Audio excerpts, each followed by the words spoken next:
The September revenue numbers are out on SensorTower, with many titles across the board like Love and Deep Space and Honkai Star Rail taking the top spots. We're seeing steady levels of growth from the prior month's numbers, with other titles like Zenless Zone Zero and Genshin Impact rising by a few million in global sales. Wuthering Waves, on the other hand, saw another drop in revenue heading into October, and with the 50% drop overall and only $2 million recorded in revenue across CN, there are quite a few players who are starting to feel a bit of concern. When we consider the huge amount of hype heading into 1.3, the incredible publicity the version has received in regions like CN, and the incredible ratings for the game across app stores as a result of the update, many are confused by the revenue results, especially considering that the first 2 days of Shorekeeper's banner were supposed to be registered in this data. However, one thing every person passing through this data should do is take it with a grain of salt. A big one, as there are numerous factors related to Wuthering Waves and not at play when it comes to these overall numbers. Today we'll be diving into what these factors actually are, breaking down the conditions leading up to WuWa's version 1.3, where you should have a bit of skepticism when it comes to SensorTower's numbers, and from there, what we can expect from Wuthering Waves as it moves forward. This game, for a lot of players, is a lot more enjoyable on the PC, and when a platform only accounts for data from mobile, it's not telling the whole story.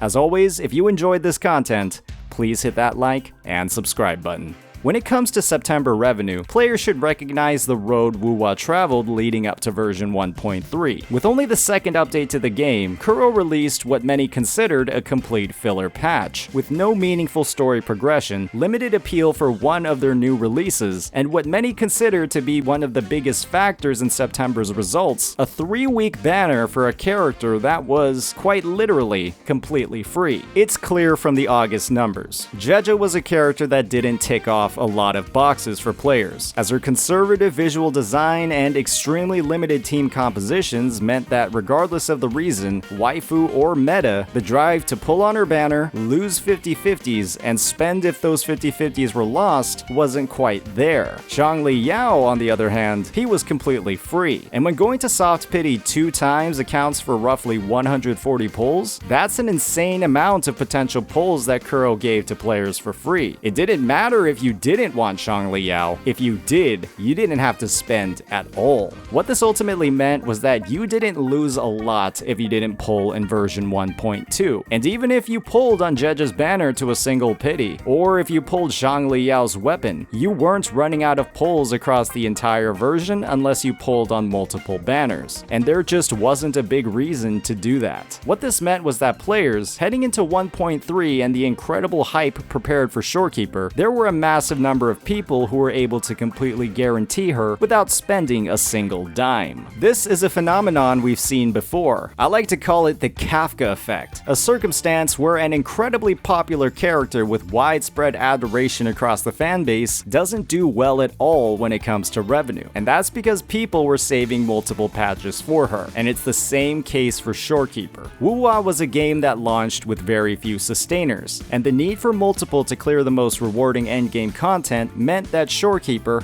as the first limited one, was a top pick for many, and absolutely mandatory for others. When you need something, you save to make sure you can get it, and when you just want something, that's when you start spending. And a lot of players, they needed Shorekeeper, and with her incredibly early marketing, with drips starting all the way back to the first version update of the game, that meant that players have had a lot of time to save. Shorekeeper herself came with incredible value across her early sequence nodes, with a huge quality of life buff that gave her far more variety in team comps at S1, and of course, her insane 40% attack boost to the entire team at S2. But the fact of the matter is that not a lot of players actively pull for sequence nodes for sustainers. There's a much bigger appeal to investing in DPS characters for more active and noticeable upgrades versus the entirely passive bonuses you'd get from a sustainer. Honkai Star Rail proved this to us, with characters like Luocha or Fushuan, equipped with very powerful initial upgrades on their dupes, performing the worst out of all the game's limited characters on their release. People don't like investing in sustainers. And even if you were a person who wanted Shorekeeper sequence nodes, the chances are you likely claimed them from the Coral shop, where for the exchange of 45 pulls, you could redeem one whole copy. When comparing 45 pulls to the potential 160 you'd go on the character banner, you can imagine how that would have a big impact on revenue. And when we're nearly 5 months into the launch of the game, it's undeniable that there are many players who had the resources to do this. What this ultimately meant is that Shorekeeper's revenue had a lot of factors working against it, with her S0 sales impacted by the massive amount of savings players cultivated across 1.2, and the revenue from her whale bait early sequence nodes countered by the absurdly easy access many had to her dupes, costing a fraction of what they typically would in many of the top titles. All of these factors are tied to Kuro Games, from their patch schedule all the way to the generosity in their design of the Coral store. And when you consider that her weapon wasn't a very big upgrade over a 4-star option, there wasn't a lot of incentive to spend there either. However, there are other nuances at play, specifically when it comes to SensorTower itself. SensorTower only looks at mobile sales, and Wuthering Waves is a game, due to a poor initial mobile reception, fast-paced combat, and oftentimes difficult to handle camera controls, it doesn't have a huge mobile player base. With the release of controller support on all platforms, new in version 1.3, this is something we can expect to change, but it's still a large obstacle to get through. What this means is that there are a lot more players engaging with the game on PC, and one thing we've learned from the past few months is that PC gaming in CN is on the rise, specifically due to the release of Black Myth Wukong. That rise in PC gaming and Wuthering Waves' dramatically improved experience on that platform isn't accounted for at all in this revenue data. That's a huge part of the player base that's getting ignored, and there are some massive benefits to PC sales. That's because app stores, be it Apple or Google or third party, take a massive cut from any revenue generated on their platform. That percentage share is significantly lower when it comes to PC. Players make direct transactions with Kuro Games, and as a result, Kuro's slice of the pie is significantly higher. While we have absolutely no recorded data of PC revenue, when we factor in the rise of PC gaming in CN, the overwhelming support version 1.3 has seen on social media like Bilibili, and the massive increase in net revenue developers get from PC sales over the App Store, it wouldn't be surprising at all if Wuthering Waves is doing a lot better than what the SensorTower data shows. And of course, we always have to consider the fact that SensorTower is just wrong. They have had numerous incidents where days, if not weeks of revenue are simply not recorded, and they have no real data aside from iOS sales. Numbers from the Android store or any other third-party platforms are guesstimated. You always have to take these reports with a massive grain of salt. At the end of the day, there were a lot of factors leading up to September's numbers, but one thing for certain is that Camellia, a long-anticipated release, is launching after Shorekeeper's drained us completely. Players had all of 1.2